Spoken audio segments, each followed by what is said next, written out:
नमस्कार मित्रांनो, English teacher चॅनलमध्ये मी सर्वांचं स्वागत करतो. आजचा जो टॉपिक आहे तो आहे फ्युचर कंटिन्युअस टेन्स. याला फ्युचर प्रोग्रेसिव्ह टेन्स असंही म्हणतात. त्या नावामध्येच त्याचा अर्थ आहे the action is in process but in future. The action will be in a process in future. भविष्यात क्रिया चालू असेल म्हणजे ही जागा आहे ती. हा टेन्सचा चार्ट आहे. हे 9 टेन्स आपण अगोदर शिकतो आणि 3 टेन्स वेगळे शिकतो, यांना मिक्स करत नाही. तर ही जागा आहे फ्युचर कंटिन्युअस टेन्स, भविष्यातली चालू क्रिया. याच्यामध्ये क्रियापदाला आपण ING लावतो आणि बी पण घेतो. इथे विल सब्जेक्ट अधिक विल अधिक बी अधिक व्हर्ब अधिक ING असं मोठं याचं स्ट्रक्चर आहे. हा काळ वापरण्यासाठी कठीण असतो विद्यार्थ्यांसाठी आणि याचा सराव पण त्यांच्याकडून होत नाही. असे बरेच विद्यार्थी असतात की ते फ्युचर कंटिन्युअस वापरतच नाही. कारण जो फ्युचर कंटिन्युअस वापरतो, ज्याचा टेन्सवर बऱ्यापैकी अभ्यास आहे, तो फ्युचर कंटिन्युअस वापरतो. साधा वापरणं ठीक आहे, परंतु त्याचा निगेटिव्ह आणि व्हर्बल हे तर फार कमी वापरतात. त्यामुळे हा काळ आपण सर्व काळ शिकल्यानंतर घेतो. बऱ्याच काळांचा परिचय झाल्यानंतर आपण हा काळ घेतो. त्याचं कारण तेच आहे की याच्यामध्ये थोडं वेगळं पण आहे आणि स्ट्रक्चर मोठं आहे. त्यामुळे व्हर्बल WH निगेटिव्ह करताना याचा बराच सराव लागतो मुलांना. आणि मग बोलण्यातून तो काळ सहजपणे येण्यासाठी आपण काही टिप्स विद्यार्थ्यांना या ठिकाणी देतो. चला तर मग सुरू करूया. Future continuous tense. Let us begin.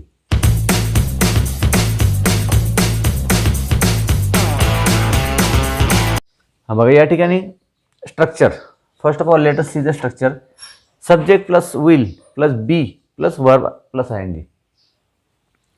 For example, I will be working tomorrow. They will be singing on the stage. आणि याचा अर्थ असतो त असेल, क्रिया चालू असेल. क्रिया चालू असते म्हणजेच येत असेल, जात असेल, गात असेल, राहत असेल, काम करत असेल, त असेल. हा चालू भविष्यकाळ आहे.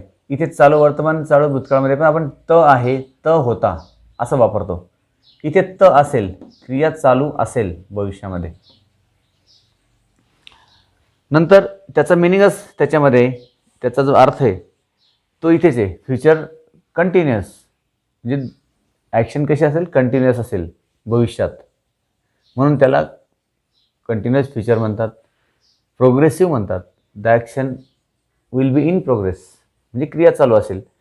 क्रियापदाचा चेहरा ज्यानुसार असतो त्यानुसार आपल्याला तो अर्थ लागतो. म्हणजे क्रियापदच महत्त्वाचं आहे. मिनिंग झाला. आता we can use all subjects with will in this tense. I will be working. मी काम करत असेल, आय विल झाला. तसं प्रत्येक काळात, प्रत्येक कर्त्यामध्ये आपण विल वापरू शकतो. I will, we will. नंतर यू विल, यू विल. नंतर ही, शी, इट आणि त्याला विल आणि दे विल.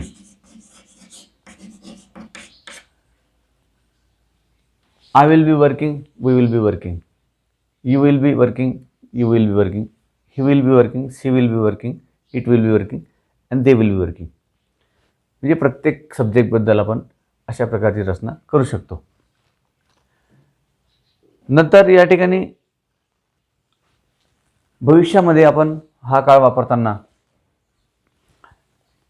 हा सिंपल फ्युचरचा आपण विचार केला पाहिजे. इथे फक्त आपण सांगतो की आय विल वर्क, परंतु इथे I will be working. I will be working दाखवताना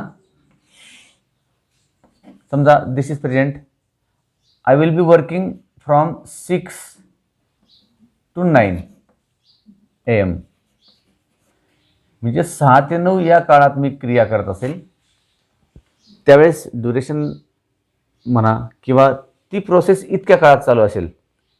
हा प्रेझेंट आहे आणि हा फ्युचर आहे. I will working from 6 to 9 AM असं आपण म्हणतो. म्हणजे आय विल बी वर्किंग, म्हणजे या काळात ती क्रिया चालू असेल. टाईमलाईनवर आपण दाखवू शकतो. नंतर पॅरलल ॲक्शन्स असतात की while I will be working my friend will be reading. दोन्ही क्रिया एकाच वेळेस चालू आहेत, पॅरलल आहेत, त्या समांतर आहेत.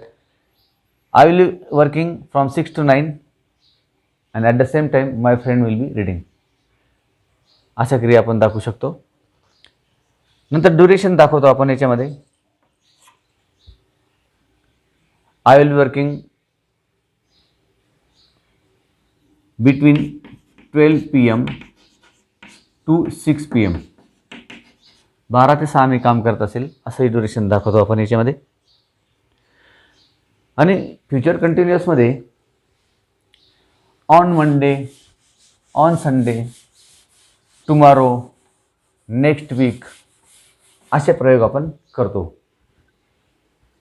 I will working at 6:30, I will working on Sunday, I will working next week. अशा प्रकारचे आपण भविष्यातला एखादा टाईम दाखवून फ्युचर कंटिन्युअस वापरतो. आता याच्यामध्ये काही सेंटेन्सेस घेऊ आपण. He will B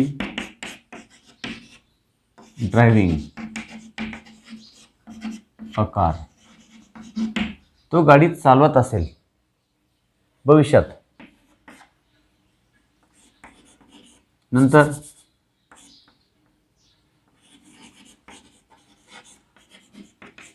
Rahul will be अंडरगोईंग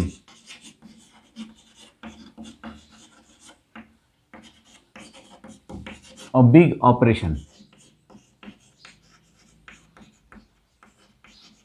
Rahul एक मोठ्या ऑपरेशनमधून जात असेल किंवा त्याच्यावर शस्त्रक्रिया केली जात असेल.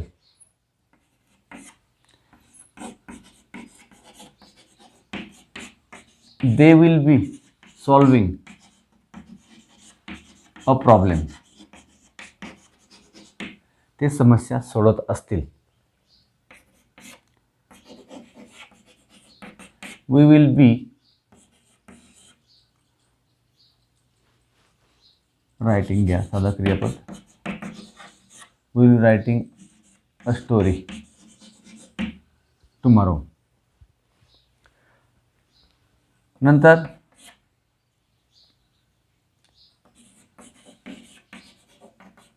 शी will be joining, she will be joining TCS on Sunday किंवा ऑन मंडे. घ्या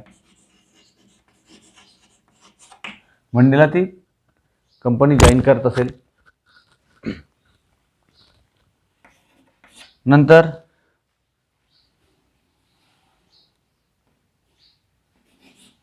यू विल बी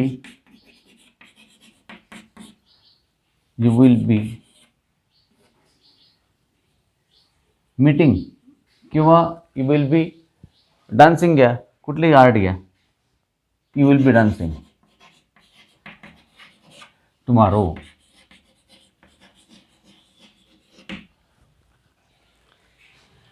अशा प्रकारे फ्युचर कंटिन्युअस टेन्सचा आपण उपयोग करतो. Subject plus will plus be plus verb plus ING. आणि फ्युचरमधली चालू क्रिया आपण याच्यात दाखवत असतो. आता याच्यामध्ये या काळामध्ये काही विशेष गोष्टी आहेत. त्या सर्व गोष्टी आपण आता क्रमाने शिकूया. फ्युचर कंटिन्युअस वापरण्यासाठी अशा प्रकारची प्रॅक्टिस विद्यार्थ्यांनी करायला हवी. तर एक वाक्य घेतलं, she will be working in TCS next week. म्हणजे पुढच्या आठवड्यात ती TCS मध्ये काम करत असेल, क्रिया चालू असेल पुढच्या आठवड्यात. मग आता वाक्य केल्यानंतर त्याचा व्हर्बल क्वेश्चन करायला पाहिजे. व्हर्बल क्वेश्चन करताना विल पुढे येईल, सहाय्यक क्रियापद, आणि हा करता 2 नंबरला जाईल. बी मात्र जागेवर जाईल. इथे बी असल्यामुळे थोडी समस्या येते. Verbal question will be like this, will she be working, will she be working in TCS next week. हा झाला व्हर्बल क्वेश्चन. आता व्हर्बल क्वेश्चन झाल्यानंतर WH क्वेश्चनला फक्त WH वर्ड घ्यायचा आणि बाकी व्हर्बल सारखाच राहील.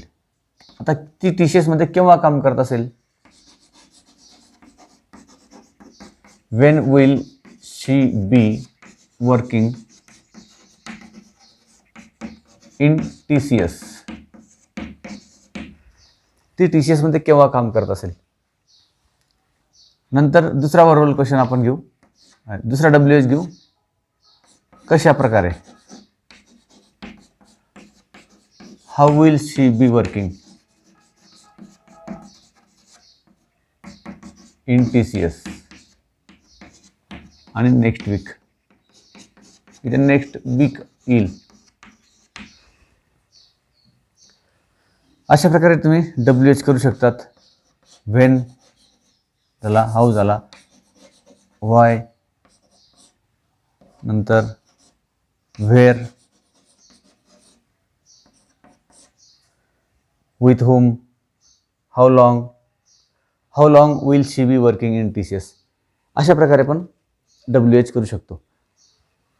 आणि सर्वात महत्त्वाचं म्हणजे याचा निगेटिव्ह करताना ओंट करतात. शी विल नॉट बी असं पण म्हणू शकतो आपण.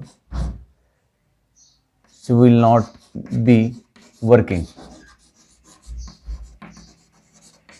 In TCS next weak.